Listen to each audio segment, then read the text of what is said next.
Salut, c'est Val de Fixer Strength. Aujourd'hui, je vous présente les stratégies pour le 22.2. Si vous voulez revoir les standards, n'hésitez pas à aller voir sur les vidéos qu'on a fait avec CrossFit Challenge. Beaucoup de standards à voir, notamment sur le burpees et toutes les possibilités qui s'offrent à vous. Pour ce WOD, donc, on va faire des deadlifts, des burpees facing bar. Déjà, première chose à penser, ne bougez pas trop votre barre de deadlift. Si elle commence à s'éloigner de votre floor, d'accord, du coup, vous allez vous décaler de votre ligne pour les burpees et ça risque d'être compliqué pour être bien face à la barre et ne pas sortir de la largeur de la barre. Revoyez bien les standards sur ça. Le premier limitant qui risque d'arriver, peu importe votre niveau, c'est la congestion au niveau lombaire.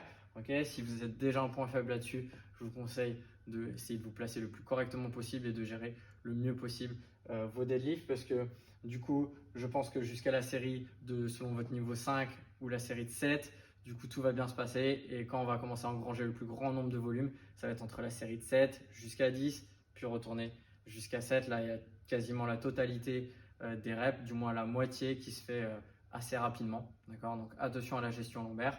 Donc pour ceux qui congestionnent vraiment trop en termes de douleur, il faudra peut-être passer sur du drop and go pour éviter l'excentrique, ou peut-être du coup ramener la barre bien proche de soi et peut-être aussi prévoir des cuts.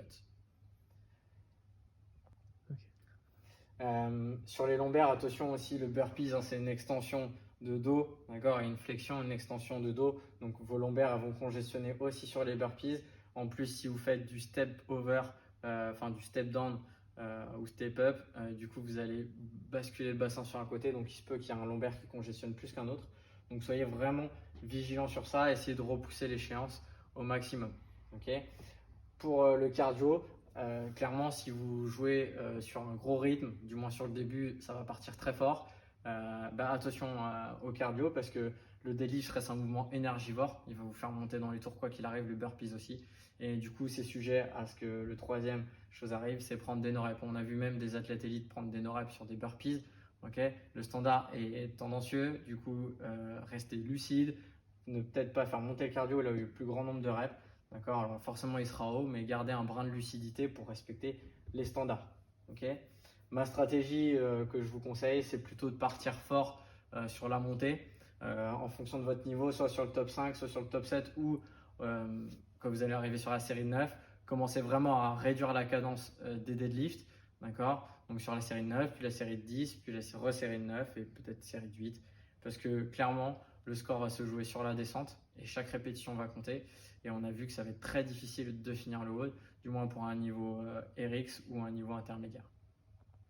Pour ceux qui ont réellement des difficultés avec le deadlift, il va falloir vraiment être intelligent. Soit vous choisissez d'aller vite sur les burpees pour se donner un max de temps sur les deadlifts, soit vous choisissez plutôt de pacer l'ensemble du WOD pour du coup avoir une qualité de deadlift qui ne vous fasse pas congestionner et qu'à un moment donné vous ne soyez pas bloqué dans le WOD. Donc deux stratégies, soit je gère et je pace tout le WOD tout le long du WOD, soit du coup je accélère mes burpees et je prends un peu plus de temps sur mes deadlifts. À vous de jouer, amusez-vous bien et faites attention à votre dos parce qu'on n'en a qu'un.